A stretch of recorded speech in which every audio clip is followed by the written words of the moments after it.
Oke.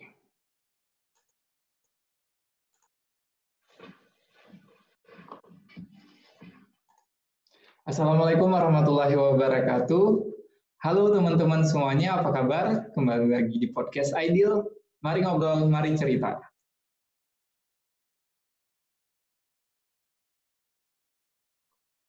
Bagi kalian yang mau dibuatkan lukisan arang, vektor wajah, hiasan, foto berbingkai, dan lukisan lainnya, ayo langsung kepoin Instagramnya @ara_paint_. Atau langsung hubungi ke nomor WA adminnya 0895 12 94 8884. Terima kasih.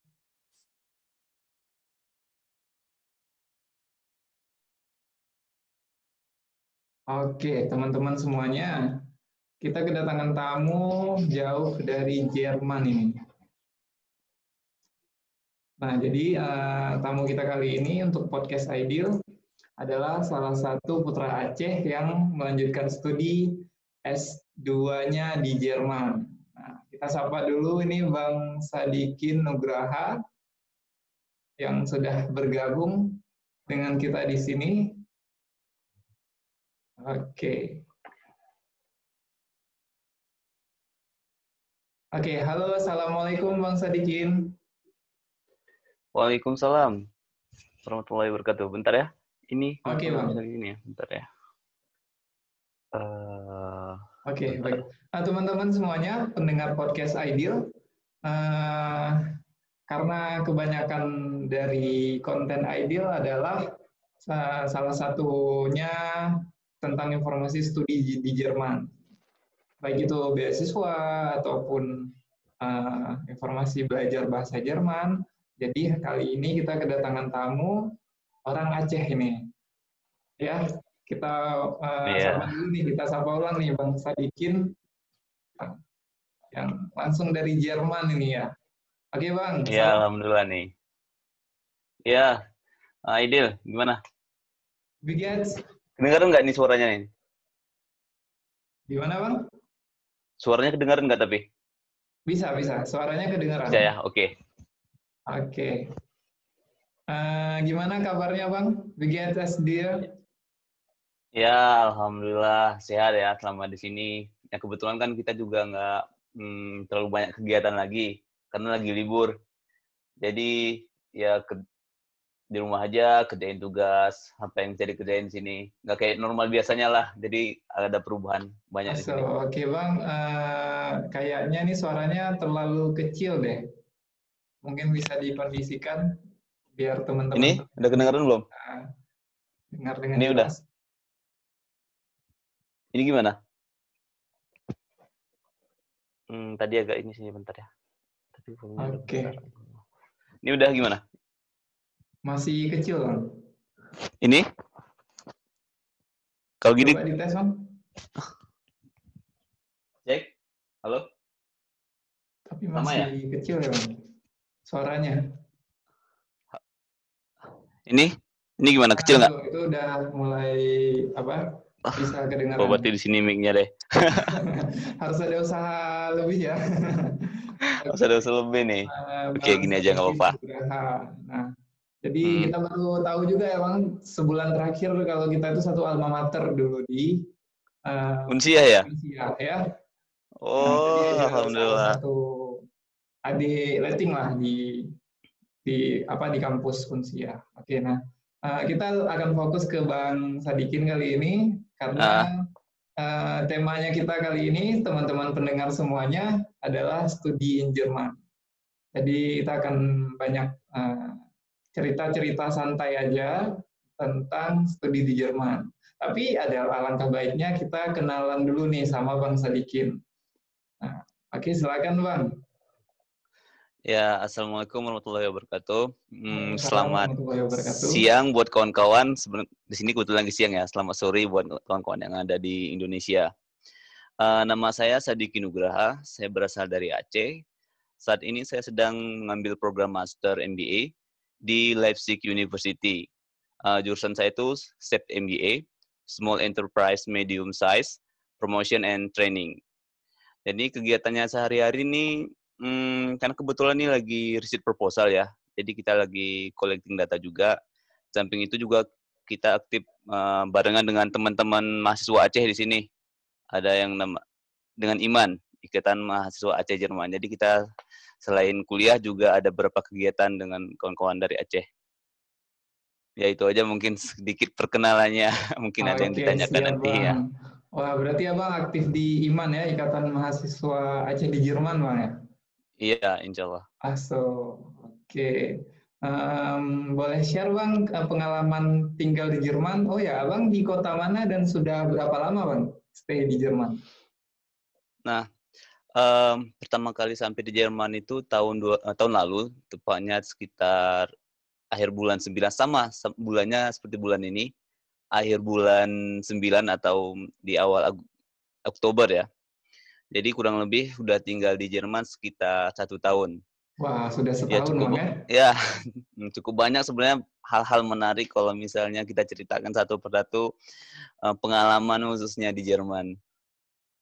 Jadi mau tanya tentang apa dulu nih? Waktu untuk podcast ini ya, sampai seharian mungkin Bang. Iya, ya karena kan mungkin ada cerita tentang kuliah, cerita tentang kehidupan sosial di sini, atau cerita tentang masalah ya ekonomi di sini atau yang lainnya. Mau cerita yang mana dulu nih? Kayaknya kita coba sekarang kita cerita ke sosialnya dulu deh. Begitu sampai di Jerman, kesan pertama yang Abang rasakan itu apa gitu?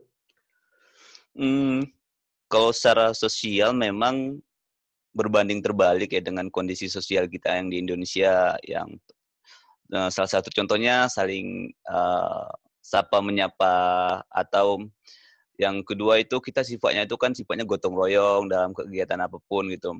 Tapi kalau misalnya di Jerman ini sendiri, mereka lebih individualistik.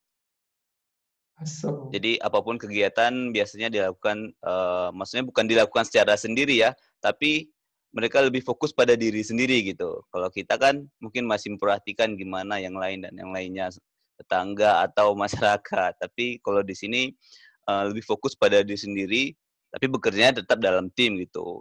Misalnya dia di perusahaan kah kerja atau di mana gitu. Tapi memang totally beda dengan keadaan sosial yang ada di Indonesia. Memang jauh berbeda, Bang. Jauh. Nah, pernah ngalamin culture shock pastinya, Bang ya? Wah, kalau untuk culture shock itu mungkin pertama kali sampai di sini udah mengalami hal yang serupa ya.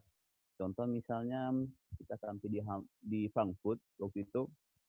Jadi di sini kan untuk culture-nya sendiri, contoh antara cewek dengan cowok itu ya biasa aja. Mungkin hal-hal tabu yang kita lihat di Indonesia, ya berpelukan, misalnya untuk salamannya berpelukan antara cowok dengan cewek. Nah, itu kan untuk kita di sana kan hal-hal yang tabu, itu lumayan mengagetkan buat kita. Tapi mungkin kalau antisipasi buat kita teman-teman yang muslim tuh mungkin kasih tahu aja kalau saya muslim gitu, mohon maaf gitu. Tapi kita tetap salaman, tapi dengan cara salaman yang berbeda. Harus punya trik yang masing-masing gitu dan mengantisipasi hal gitu. Masih banyak hal-hal yang jadi culture shock kita. Nah, selain pengalaman sosial budaya, Bang, kalau untuk ekonomi sendiri bagaimana, Bang? Karena saya tahu Abang belajar ekonomi ya di Jerman ya. Iya. Masternya ekonomi juga ya? Iya, bisnis khususnya. Sebenarnya kalau di sini lebih dari ekonomi lebih stabil ya. Dan ini juga menjadi salah satu keunggulan Jerman itu. Selain stabilitas ekonominya juga stabilitas politik. Jadi kita lihat di sini orang yang tinggal di Jerman itu yang terdaftar, yang mengikuti semua peraturan di Jerman, hampir tidak mungkin kekurangan keuangan gitu. Hampir tidak mungkin punya kurang keuangan karena semuanya dibiayai sama pemerintah. Semuanya dibiayai pemerintah. Dan khususnya untuk lapangan pekerjaan juga di sini banyak. Selain itu untuk misalnya salary-nya juga tinggi di sini. Khususnya bagi orang-orang yang dari luar negeri, misalnya luar negeri dari luar Jerman. Contoh nih, misalnya kita dari Indonesia cari kerjaan sini dengan gaji tingkat Jerman itu udah lumayan besar. Dan secara keseluruhan memang ekonominya kita juga bisa lihat ya, Jerman itu berada di atas rata-rata ya. rata-rata dunia lah gitu ya, untuk tingkat ekonominya. Lumayan stabil lah. Jadi belajar kita juga nggak terganggu tentang masalah finansial kita gimana, malah terdukung malah. Salah satu contoh ya, misalnya dalam keadaan pandemi gini, hampir semua negara itu kan dari segi ekonominya mengalami penurunan, ada yang resesi dan lain sebagainya kayak kita Indonesia. Nah, mereka itu untuk mahasiswa sendiri itu disupport dan dibiayai, bukan cuma mahasiswa, usaha-usaha juga itu disupport sama pemerintah, disubsidi maksud saya, disubsidi. Jadi hampir tidak ada itu, bukan nggak ada, tapi minim usaha-usaha yang bangkrut gitu karena adanya pandemi ini. Ya itu aja mungkin dari segi ekonomi keadaan sekarang gitu. Oh ya, bicara tentang pekerjaan atau studi di Jerman, apakah ada perbedaan, Bang, antara mahasiswa atau pekerja yang asli penduduk Jerman dengan mahasiswa atau pekerja yang berasal dari luar Jerman? Karena ini sempat ada beberapa teman yang menanyakan ini, tapi saya masih mencari jawabannya. Kebetulan kan saya belum sampai ke tahap belajar di Jerman ya. Ini Abang udah langsung di Jerman, boleh di-share ceritanya? Silakan. Pastinya ada perbedaan ya. Pekerja yang berasal dari, maksudnya berasal dari orang Jermannya sendiri, orang Jerman sendiri, atau pekerja yang orang luar tapi kuliah di Jerman. Orang keluar tapi kuliah di Jerman. Misalnya nih, saya pribadi nih dari luar, kuliah di Jerman, dan cari pekerjaan, itu pastinya berbeda siapa yang bakal bekerja, siapa yang bakal diprioritaskan, dan itu mungkin hal umum juga. Tapi kebanyakan secara umum juga, itu tergantung kemampuan individual kita.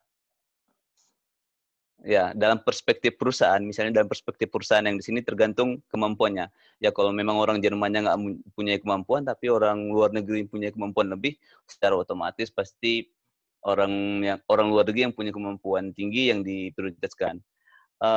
Kebetulan saya udah beberapa kali ikut project dengan perusahaan-perusahaan yang ada di sini, termasuk itu juga tugas kuliah. Dan saya lihat juga pekerja-pekerjanya itu banyak juga yang dari luar, karena memang karena kemampuannya.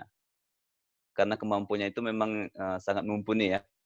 Dan saya lihat juga kan perspektif orang Jerman ini sendiri dalam mencari pekerja itu sangat profesional. Jadi sangat sedikit melihat mereka itu karena keluarga atau karena jaringan kenalan dan lain sebagainya. Tapi karena kemampuan. Itu yang sedikit membedakan. Ya kalau misalnya di Indonesia, bukan di Indonesia, mungkin kalau kita punya perusahaan sendiri khususnya di Aceh gitu, ada punya perusahaan nih, mana nih bantu keluarga, karena ada sifat sosial kita gitu, bantu keluarga dulu gitu. Tapi kalau mereka di sini, ini kamu punya kemampuan nggak? Kalau punya kemampuan lebih sesuai dengan requirement mereka bakal tarik pastinya. Nah, dari semuanya itu, requirement atau kemampuan, skill dan sebagainya, satu yang paling penting, itu bahasa. Wow, nah bahasa yang paling penting nih menurut Bang Sadikin Nugraha yang sudah satu tahun melanjutkan studi di Jerman. Ini bakalan sangat berhubungan dengan pertanyaan ideal berikutnya nih, teman-teman pendengar semuanya. Gimana sih proses belajar bahasa Jerman, Bang Sadikin? Mungkin sambung sedikit tentang bahasa itu. Umumnya memang di bahasa Jerman dan bahasa Jerman sendiri lumayan berbeda juga. Jadi lowongan pekerjaan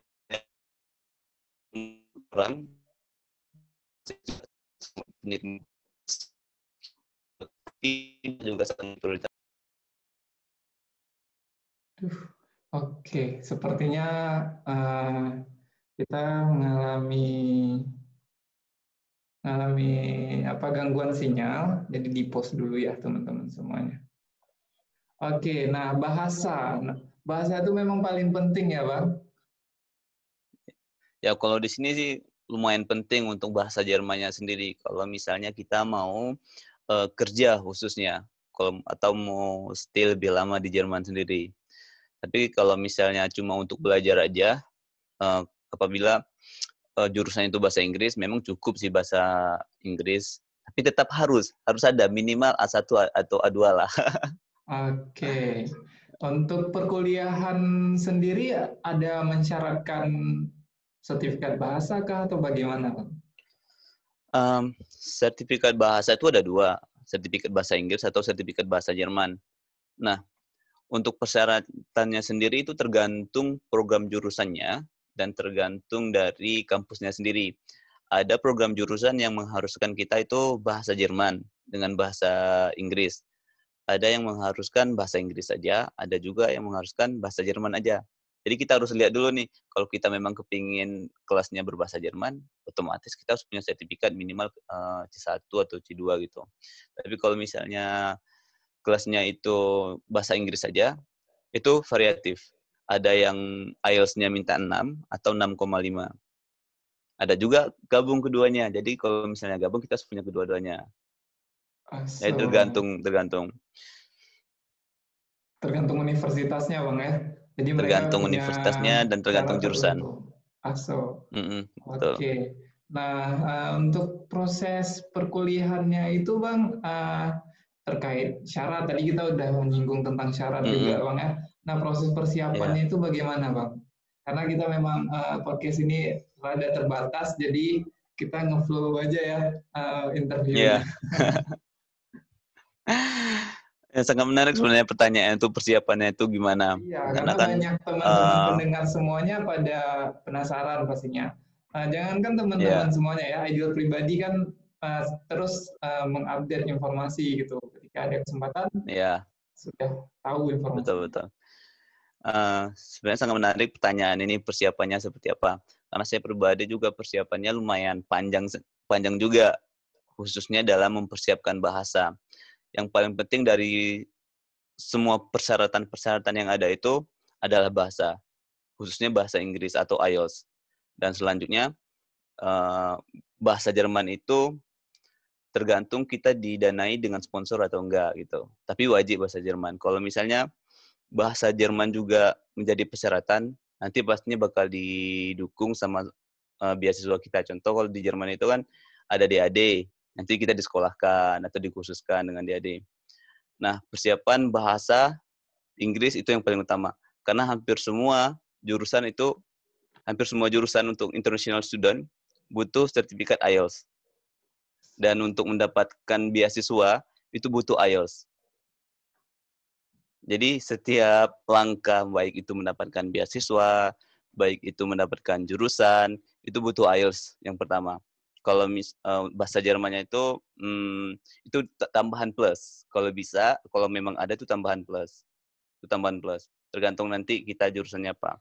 Nah, selain itu, kalau misalnya udah bahasa itu udah, kita bisa buat motivation letter, kita bisa prepare tentang kurikulum vitae kita, surat rekomendasi, dan surat pengalaman kerja, dan yang lainnya.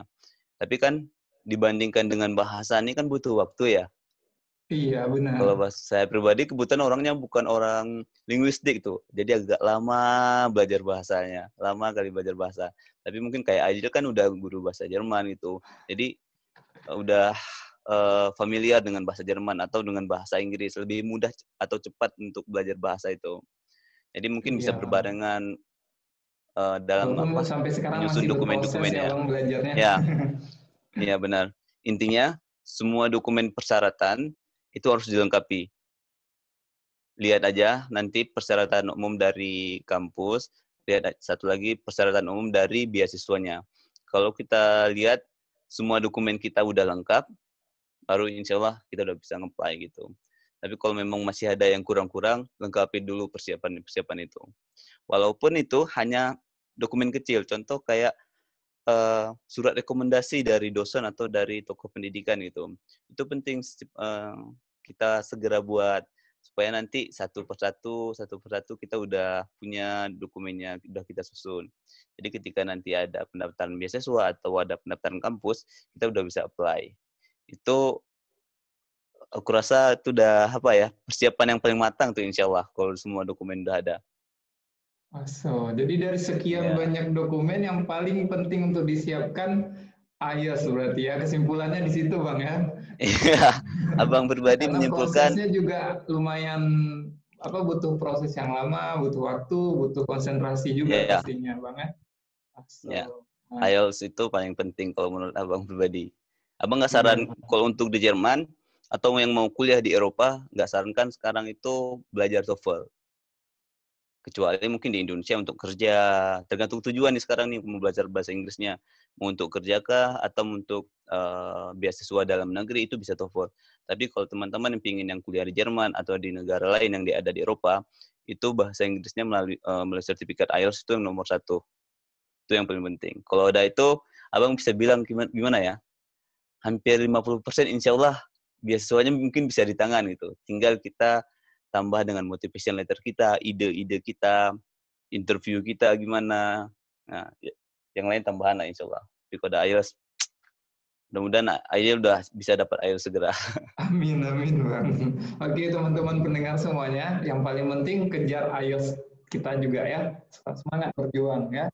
Nah bicara tentang udah tinggal di Jerman, bahkan Bang Sadikin juga kuliah, juga kerja ya. Tadi sempat cerita tentang ikut proyek dengan beberapa perusahaan. Pernah ngalamin homesick nggak sih Bang? Wah, tiap hari. Tiap hari pastinya. Karena kan di sini terlalu banyak perbedaan ya antara antara keadaan di Indonesia dengan keadaan di sini gitu. Ya pastinya selalu teringat keluarga, makanan dan lain sebagainya gitu. Tapi dinginnya udah sama Bang ya, antara Jerman dengan Gayo. Oh, lebih dingin di sini. Tapi kalau misalnya untuk lebih dingin di sini, karena di sini mungkin bisa hampir sekitar 1 atau 2, 3 kalau misalkan lagi di winter. Mas sempat mungkin minus juga. Kalau di Taiwan kan 10, 15 gitu. Lebih dingin sini sih. Jadi lumayan itu mungkin jadi challenge. Tapi ya seru juga menikmatinya. Nanti lama-lama juga terbiasa insya Allah. Iya, pasti terbiasa nantinya. Nah, misalnya tiap hari nih ngalamin homesick, cara paling jitu nih untuk ngakalinnya gimana nih Bang? Apa bawa kuliner dari Aceh yang banyak untuk di stok atau gimana? Biasanya kita itu belajar cara masak gimana? Itu kan makanannya ya. Makanan. Benar. Ya antara makanan sama keluarga sih sebenarnya atau kondisi di rumah. Tapi biasanya teman-teman yang di Jerman itu kalau misalnya lagi kangen makanan Indonesia ada 2 pilihan memang, ke restoran Indonesia atau masak sendiri. Kalau yang nggak bisa masak belajar masak gitu. Nah yang jadi masalah kalau misalnya masak restoran itu ya lumayan mahal gitu, hampir sekitar 8 sampai 10 euro atau di Indonesia mungkin sekitar 100.000 gitu satu piring. Kebayang kan kalau misalnya di Indonesia kita makan 100.000 atau di Aceh khususnya itu mungkin bisa 10 piring gitu. Tapi kalau di sini ya cuma 1 piring. Nah, yang kedua kalau misalnya tantangannya dimasak di rumah, kita itu tergantung kota. Ada yang kesulitan cari bumbu-bumbunya gitu. Atau ada yang kesulitan cara masaknya gimana gitu. Kalau Abang pribadi bisa telepon keluarga, terus lihat tambahan YouTube, telepon teman gimana nih cara masak ini nih. Nah di Leipzig alhamdulillah banyak teman usaha-usaha Vietnam, jadi bahan bakunya hampir sama. Misal kayak kunyit, kayak bawang, cabai, cuman besar. Jadi 2 pilihannya itu, masak di rumah atau di restoran Indonesia. Lumayan terbantu Bang ya dengan adanya pedagang dari Vietnam tadi ya. Ya, tahu nggak? Kalau misalnya Vietnam itu di Leipzig ini rame kali. Pertama kaget juga kenapa bisa teman-teman dari Vietnam rame atau yang udah berkeluarga lama. Nah, kebetulan mereka itu dulu waktu masa konflik di Vietnam mereka imigrannya ke Jerman. Nah, mereka bermukim di sini. Jadi banyak usaha-usaha Vietnam, khususnya di bagian di kota Leipzig dan lain sebagainya. Lumayan banyak usaha Vietnam di sini. Nah, berarti mereka berwirausaha di Jerman. Untuk izin segala macamnya itu bagaimana, Bang? Kali aja ada teman-teman pendengar yang punya cita-cita, oh aku nggak mau kerja, tapi pengen punya usaha di Jerman. Gitu. Nah, Mungkin Abang punya kalau mereka cerita. kan datang ke sini, udah lama gitu. Memang itu kan imigrasinya itu atas permintaan dari pemerintahan Jerman. Dan warga Oh, negaranya gitu. sekarang juga udah jadi warga negara Jerman. Hmm. Makanya kalau di Leipzig ini sendiri banyak usaha-usaha yang berasal dari Vietnam sendiri. Tapi ya kalau misalnya gimana cara mendirikan perusahaan itu kan banyak Ada proses persyaratan panjang khususnya. lagi, Bang, ya. Ya, Kayaknya nggak mungkin kita salah bahas di sini deh, satu teman-teman. ya, tapi secara umum mungkin Oke. bisa kasih tahu. Salah satu yang menjadi hambatan orang luar buka usaha di Jerman itu karena proses administrasi dan pajak. Di sini apa-apa pajaknya tinggi kali. Masuk. Administrasi dan Tapi pajak. manfaatnya bisa dirasakan secara tidak langsung, mungkin ya, dengan fasilitas Oh, publik yang bagus ya. ya. Masuk. Oke, Apalagi kita kalau manfaat usaha itu juga banyak di mm-mm. sini. Misalnya ini Aidil ini punya usaha di Jerman, Iya. tapi pajak tinggi kan? Ini pajak usaha ya kita ceritanya, pajak usaha. Kita pajaknya tinggi, tapi di satu sisi kita juga banyak manfaatnya. Contoh kalau misalnya usaha kita bangkrut, itu pemerintah Jerman bakal kasih dana. Oh, berarti nggak dilepas begitu Nah, aja, Bang ya? nggak dilepas. Ada namanya mereka punya bankrupt gitu. Bankrupt. Jadi Masuk. kalau misalnya kamu bangkrut, ya udah, ini ganti rugi dari pemerintah. Karena Wah, selama ini udah keren bayar kali ya. pajak. Jadi pengen punya usaha di Jerman nih. Iya, mudah-mudahan. Makanya kesini terus. Amin, amin. Ditunggu. Oke, kita nggak kerasa Bang, udah 30 menitan kita ngobrol. Oh iya, Iya. Nah, jadi kita teman-teman pendengar semua pengen tahu nih, ada 5 hal alasan utama kenapa kamu harus kuliah di Jerman. Menurut versinya Bang Sadikin. wah, Kira-kira apa aja nih Bang? menurut versinya ya, Iya. 5 hal. Yang pertama kualitas belajar di Jerman. Sendiri kita tahu kan, semua kampus di Jerman itu sama semua kualitasnya. Nggak ada yang ini lebih bagus dari ini, semua samanya. Yang kedua, karena stabilitas, mungkin kayak kita tadi cerita tentang stabilitas ekonomi politik. Kalau di negara lain, kalau misalnya politiknya hancur, terganggu proses belajar mengajarnya. Ekonominya bangkrut, terganggu proses belajar mengajarnya. Nah, di sini dua itu sangat penting kali di Jerman. Dan kita untuk masalah ini nggak perlu khawatir, jadi belajarnya juga lebih lancar ya. Jadi pertama kualitas, yang kedua stabilitas ekonomi dan politik. Dan yang ketiga, peluang kerja. Kalau menurut aku ya, setelah kita tamat di Jerman ini sendiri, mungkin Iya. peluang kerja dengan perbandingan salary di Jerman dengan di Indonesia itu sangat tinggi di sini gitu. Jadi itu mungkin hal-hal yang menariknya juga. Yang kelima, apa ya? Mungkin iklimnya. Maksudnya iklim itu, karena kan di sini banyak student-student yang dari negara-negara lain. Ini Iya. mungkin cerita kita secara pribadi ya, Iya negara benar lain ya. Bang, ini Dari versinya Bang Sadikin. Amerika Latin, dari Afrika, India, gitu ya maksudnya. Jadi banyak teman-teman yang berbeda perspektif, dan kita juga bisa menggali nih, oh cara pandang orang Afrika seperti ini, Amerika Latin seperti ini. Jadi banyak knowledge dan banyak pengetahuan baru yang kita dapat di sini. Karena Wah. bukan cuma satu atau dari Asia aja. Menariknya di Jerman itu bukan cuma satu atau dari dua negara aja yang mau ke Jerman. Tapi itu bahkan teman kelas itu menarik kali.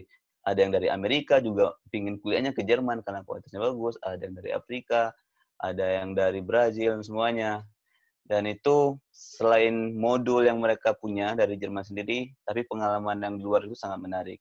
Itu mungkin nggak bisa didapatin ya kalau saya pribadi, mungkin di Indonesia atau negara lain gitu. Iya, itu teman-teman pendengar semuanya, 5 alasan utama kenapa kamu harus kuliah di Jerman versinya Bang Sadikin. Nah, mengingat waktu recording podcast Ideal kali ini hampir habis nih Bang, kita akan dengarkan closing statement ya dari Bang Sadikin. Mungkin dalam bentuk pesan atau semangat untuk teman-teman pendengar semua yang bercita-cita bekerja atau kuliah di Jerman. Gitu Bang. Nah, sarannya mungkin teman-teman harus kuliah, khususnya ke Jerman. Karena banyak kesempatan, baik itu kesempatan dari beasiswa itu sendiri, dan juga kesempatan kerja itu sangat tinggi di Jerman. Jadi insya Allah kualitas hidup juga sangat menarik ya. Maksudnya menarik itu lebih baik gitu, dari segi ekonominya. Jadi kalau mau dapatin hal tersebut, khususnya beasiswa, jangan lupa belajar IELTS. Itu yang paling pertama. Itu yang harus IELTS dan siap. Ya, harus diingatin sekali lagi. Jangan lupa belajar IELTS, dapatkan sertifikat IELTS segera, persiapkan semua dokumen secara detail, dan jangan lupa cari informasi tentang beasiswa. Karena beasiswa ke Jerman bukan cuma dari DAD, tapi ada juga Erasmus dan lain sebagainya. Tapi DAD, khususnya teman-teman yang dari Aceh, itu sangat besar kesempatan sebenarnya. Karena ada khusus DAD ASV. DAD khusus untuk mahasiswa Aceh aja.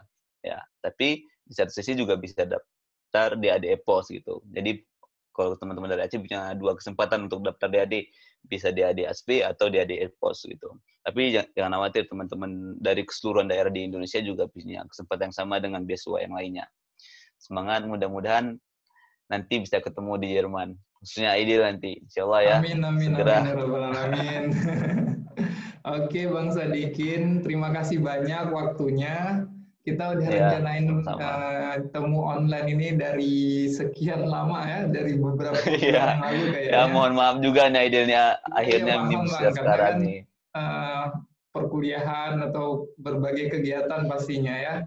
Dan alhamdulillah hari ini kita sudah jumpa dan recording podcast. Semoga segera bisa Aidil upload. Niat utamanya itu berbagi wawasan juga untuk teman-teman semuanya, teman-teman pendengar podcast Aidil. Ya, terima kasih banyak Bang. Semoga sukses juga ya Aidil buat podcastnya, selalu menginspirasi kawan-kawan di sana. Iya. Ya. Oke, terima kasih Bang. Sekian untuk Bang Sadikin, kita remove dulu Bang ya. Terima kasih banyak Bang. Ya. Ya, sama-sama. Assalamualaikum. Waalaikumsalam warahmatullahi wabarakatuh. Oke, teman-teman semuanya, barusan kita udah dengerin pengalaman dan berbagi cerita dari Bang Sadikin, salah satu putra Aceh yang sedang melanjutkan studi di Jerman. Semoga cerita dari Bang Sadikin bisa menginspirasi kita semua untuk bisa melanjutkan studi di Jerman.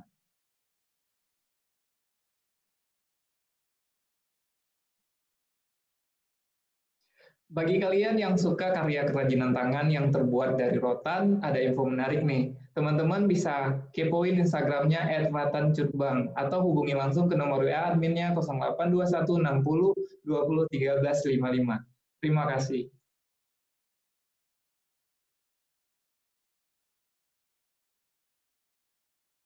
Terus dengerin podcast Ideal ya teman-teman semuanya. Sampai jumpa di episode berikutnya. Mari ngobrol, mari cerita. Assalamualaikum warahmatullahi wabarakatuh.